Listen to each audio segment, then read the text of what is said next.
Isolde Fairwick learned early in life that some daughters were meant to be admired, and others were meant to be forgotten. Her father claimed she was too quiet, too thoughtful, and worst of all, too plain compared to her sisters. Her mother barely spoke to her unless she needed someone to carry a parcel or retrieve a shawl. And her three younger sisters, Rowan, Celestine, and Mira, treated her with the sort of disdain usually reserved for pests. But Isolde still believed, foolishly perhaps, that her life might one day change. It didn't. Not until the night the Fairwick family received the most prized invitation of the season, a summons to the grand winter masquerade hosted by Damien Ravensley, Duke of Nightbourne, the most powerful, and most feared, man in the north. Every eligible lady in England dreamed of being seen by him. Every mother dreamed of offering a daughter to him. And every gossip sheet whispered the same thing. The Duke seeks a bride. The Fairwick sisters nearly fainted from excitement. But Lady Fairwick declared at once. Isolde does not attend. She'll drag down the beauty of the group. They didn't even pretend to hide it. Mira sneered. Father, imagine the humiliation. People will think she represents us. Celestine added, she'll ruin our reputation. It's best she remain home. Rowan flipped her glossy hair. Besides, the Duke is rumored to hate timid women. He'd never look at her. Lord Fairwick merely nodded. And that was that. For the grandest event of the year, Isolde was left behind like an unwanted trinket. Hours later, as she folded her sister's discarded ribbons and arranged their hairpins neatly back into their box, she said nothing. She never did. She swallowed the hurt and stitched it into her silence. She told herself, again, that she didn't care. But she did. Oh, she did. The carriage rolled away without her, wheels crunching over frost-tipped gravel, leaving only quiet behind. Isolde stood on the manor steps, breath fogging in the bitter air. The moon hung heavy, wrapped in mist, casting the world in silver gloom. She turned to go inside. Until a second carriage she did not recognize pulled into the drive. Black horses. Silver crest. A symbol she'd never seen so close, yet recognized instantly from sketches. Nightbourne. Her heart lurched. The door opened and a tall figure stepped out, shadowed in a dark fur-lined cloak, mask in hand. His presence alone shifted the air, cold, intense, commanding. Damien Ravensley. The Duke himself. Her breath fled. He approached her slowly, each step quiet but powerful, like winter itself walking toward her. You, he said, stopping 2 paces away. His voice was deep, smooth, but laced with something sharp, curiosity, perhaps. Why are you here alone? Isolde swallowed. My family, they've gone ahead to your ball. And left you behind? A muscle ticked in his jaw. She looked down. They said I would only get in the way. Silence. Heavy. Waited. Then. Put on your cloak, he said. You're coming with me. Her head snapped up. Your Grace. His eyes, stormy gray, cutting even in darkness, locked onto hers. I saw the guest list. 3 daughters. Yet only 2 Fairwick sisters entered my ballroom. His voice lowered. I do not appreciate lies. She blinked, confused. But they said. They said you were not worthy, he finished for her, seeing the truth in her eyes. And that is why I came myself. Her heart hammered wildly. Why? His answer was simple. Because I choose who is worthy in my house. Without another word, he offered his hand. She hesitated only a moment before taking it, and everything in her life shifted. Everything. When they entered the ballroom, together, every head turned. The chandeliers glittered like constellations. Snow-white marble floors reflected swirling gowns and gold-trimmed masks. A string quartet played a haunting melody that echoed across the hall. But none of it mattered compared to the storm of whispers that exploded the moment the Duke stepped in with her. Lady Valeria Crowhurst, radiant in emerald silk, froze mid-laugh. Her fan slipped from her delicate fingers. "That girl?" Valeria hissed to her companions. "The Duke brought that." Another lady leaned in. "Isolde Fairwick? The rejected eldest sister. She's not even dressed properly," Valeria sneered. "No embroidery. No jewels. She looks like a companion," someone scoffed. "Or a governess. Or a mistake." Isolde flushed, but kept her chin high. Damien escorted her directly to the dais, ignoring every pair of watching eyes. He leaned close, so close she felt the warmth of his breath on her cheek. "If they whisper," he murmured, "let them whisper about your entrance." Her pulse stumbled. "But I—" "Do not shrink," he said. "Not tonight." Then, before anyone could blink, he offered his hand to her for the first dance of the night. Gasps rang out. Valeria stepped forward, fury tightening her smile. "Your Grace," she said sweetly, "you must be exhausted. Allow me to take the first." "No," he said, voice like ice. "I have already chosen." He turned back to Isolde. "Shall we?" Her fingers trembled as she placed her hand in his. When they danced, she felt weightless, like the world dissolved and only the two of them remained. He was too skilled. Too controlled. Too aware of her. "You dance well," he said quietly. "I haven't danced in years." He arched a brow. "Your family deprived you even of that?" She looked away. "I'm used to being overlooked."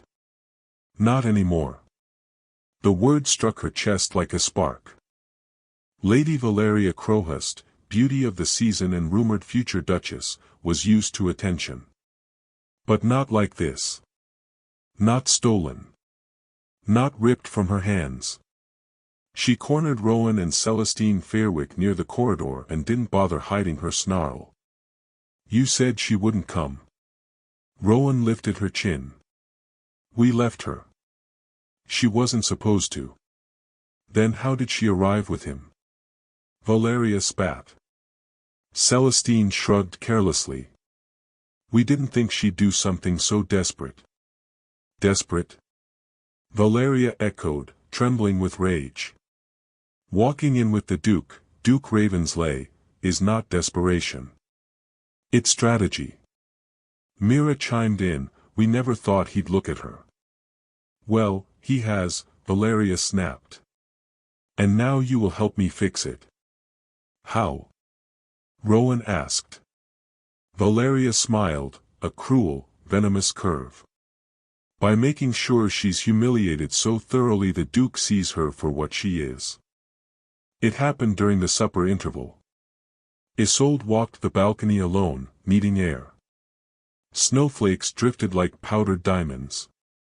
She breathed deeply, finally feeling something like hope. Until a voice slithered behind her. Well.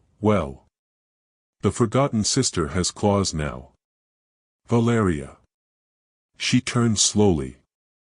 "Lady Crowhurst." Valeria stepped closer, eyes sharp. "Enjoy your moment, dear. They always end." "I don't wish to quarrel." "Oh, you don't need to." Valeria's smile was sweet poison. "You only need to watch." Before Isolde could react, Rowan, Celestine, and Mira rushed outside, pretending to be panicked. "Oh no!" Rowan cried. Celestine shrieked. "Her skirt, Isolde's skirt, she's ripped it." Isolde blinked. "What?" Valeria stepped aside just as the sisters shoved her toward the icy railing. Fabric tore loudly. Gasps erupted as guests stepped onto the balcony behind them. Icy humiliation washed over her. Valeria put on a mask of fragile sorrow. Dear heavens! Isolde, how careless! It wasn't me, Isolde began. But the damage was done. The whispers started immediately. Embarrassing. Unrefined. Desperate for attention. Rowan added fake tears. She's ruining the family reputation. Valeria placed a delicate hand on her chest. What will the Duke think? The crowd parted like water. Damien Ravensley stepped through. His eyes swept the scene, her ripped gown, her trembling hands, her sister's false sympathy. Then he lifted his gaze to Valeria. And something cold ignited in him. Damien's voice sliced through the murmurs. Enough. Silence crashed. He advanced toward Isolde, removing his cloak in one fluid motion. Without hesitation, he draped it over her shoulders, shielding her trembling form from the cold, and from their stares. Then, shocking everyone present, he knelt. Not before Valeria. Not before a noble. Before Isolde Fairwick. He lifted her hand. And kissed it. A kiss filled with fury. With promise. With defiance. Gasps exploded across the balcony. Rowan's mouth fell open. Celestine nearly fainted. Mira dropped her glass. Valeria stepped back as if struck. Let the record be clear, the Duke said, rising. Anyone who mocks this woman mocks me. The quiet that followed trembled like struck glass. He offered Isolde his arm. She took it. And they walked back into the ballroom. Together. Later, in a quiet corridor lit by moonlight, he turned to her. Isolde, he said softly, do you know why I came to find you? She shook her head. Because I saw you once, Damien confessed. A year ago. In the Fairwick Gardens. You weren't meant to be seen. Yet you were, unforgettable. Her breath hitched. I thought I imagined you. A dream in white summer sunlight. But when you didn't appear on the initial guest list tonight, I knew something was wrong. She stared at him, stunned. You remembered me, she whispered. I never forgot. The words sank into her bones, warm and terrifying. But your reputation, your future, she whispered. You don't need someone like me. He stepped closer. I don't need a jewel, he murmured. I need a woman who can stand beside me. Her chest tightened. Isolde Fairwick, he said, voice lowering, I want you as my duchess. Her lips parted. But, my family will have no say in your future, he said firmly. Not anymore. Her heart pounded so hard she felt dizzy. Say yes, he whispered. Not because of your sisters. Not because of your past. Say yes because you want a life where you are seen. Tears filled her eyes. I want that, she breathed. I want, you. He exhaled, a tremor of relief, and pressed his forehead to hers. Then it's done. Valeria Crowhurst wasn't prepared to lose. She cornered Damien the next day. You can't choose her, Valeria hissed. She's no one. She's nothing. Damien's expression darkened. Speak of her like that again, and you will be escorted out. You made promises to my family. No, he said. Your family assumed. She trembled. You'll regret this. Damien stepped in, towering over her. I regret only that I tolerated your cruelty for so long. Valeria paled. As of today, he announced, your invitation to night-born events is revoked. Permanently. Her entire world collapsed in an instant. And Isolde's sisters. They received letters banning them from near proximity to the Duchess-to-be. The hall fell silent as the music faded, leaving only the echo of Valeria's gasp hanging thick in the air. For a heartbeat, no one moved. No one breathed. All eyes were fixed on the man standing in the center of the ballroom, the Earl of Blackridge, his hand wrapped firmly around Amelia's wrist as if she were the only anchor he had ever needed. "Let her go," Valeria hissed, fighting to keep her voice steady, though her eyes betrayed the panic clawing beneath her painted composure. He didn't even spare her a glance. Instead, he turned to Amelia, brushing his thumb along her wrist in a gesture so tender the entire hall seemed to melt around them. "You are trembling," he murmured. "And I'm to blame for letting it go on this long." A ripple of whispers spread like wildfire. Nobles leaned forward, hungry for scandal. They thought this was humiliation. They had no idea what was coming. Amelia opened her mouth to speak, but the Earl stepped closer, so close she could feel the heat radiating from his chest, the quiet storm in his eyes. "No more running," he whispered. "Not from them. And certainly not from me." Then he turned. And he unleashed hell. "Lady Valeria." His voice dropped, slow and razor-sharp. "For months, you have mocked her, sabotaged her, spread whispers sharp enough to draw blood. You humiliated her today in hopes of securing my proposal through her disgrace." Gasps exploded around the hall. Valeria paled, but he continued mercilessly. "But what you never understood," he said, stepping forward, "is that Amelia was never competing with you. A beat. She was chosen long before you even stepped into my line of sight." Another gasp. A chair scraped. Someone dropped a wine glass. Amelia's eyes widened. "Chosen?" her voice broke softly. He turned back to her, and the entire ballroom disappeared. Just him. Just her. As if fate had stopped everything so they could finally breathe. "I saw you," he said quietly, "long before any of them did. Before your family cast you aside. Before you learned to shrink yourself to survive their cruelty." His voice tightened.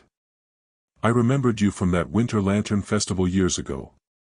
You helped a lost boy find his mother. That boy was my cousin's son. I never forgot the gentleness in your hands or the fire in your eyes." Amelia covered her mouth, stunned. "I searched for you," he continued, stepping closer. "For years. But your family hid you like a secret they were ashamed of. So when fate brought you back into my sight again, standing alone at a ball you should have been celebrated in, I knew." His chest rose and fell. "I knew I would never let you disappear again." Then, slowly, reverently, he knelt. The Earl of Blackridge, feared by half the aristocracy, folded to one knee before the daughter they had all dismissed. A collective scream silently punched through the hall. "Amelia Adair," he said, lifting her hand to his lips, "I ignored everyone to claim you. Not because of politics. Not because of convenience. But because my heart recognized you long before my mind admitted it." Her vision blurred, tears slipping down her cheeks as the hall spun with shock.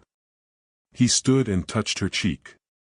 "If you will have me, I will spend the rest of my life undoing every cruel thing ever said to you. Every hurt. Every lie. I will rewrite what the world taught you to believe about yourself." Valeria stumbled back, trembling, her humiliation complete. The Tun no longer saw her, only the woman she tried to destroy glowing like dawn beside the Earl. "Amelia," he whispered, "choose me." With shaking hands, she reached up, fingers brushing his jaw. "I already did," she breathed. His relief broke across his face like sunlight, real, raw, unrestrained. He leaned down and kissed her. Soft at first, then deeper, sealing her choice, their future, their entire story in a moment that made half the room cry. When they finally pulled apart, he wrapped an arm around her waist and turned back to the crowd. "Presenting," he said boldly, "the future Countess of Blackridge." And for the first time in her life, they applauded for her. A sound like thunder. A sound like redemption. Emilia stood taller, her hand in his, her heart steady at last. Because she had been rejected. She had been silenced. She had been pushed aside. But in the end, she was chosen by the only man who ever truly saw her.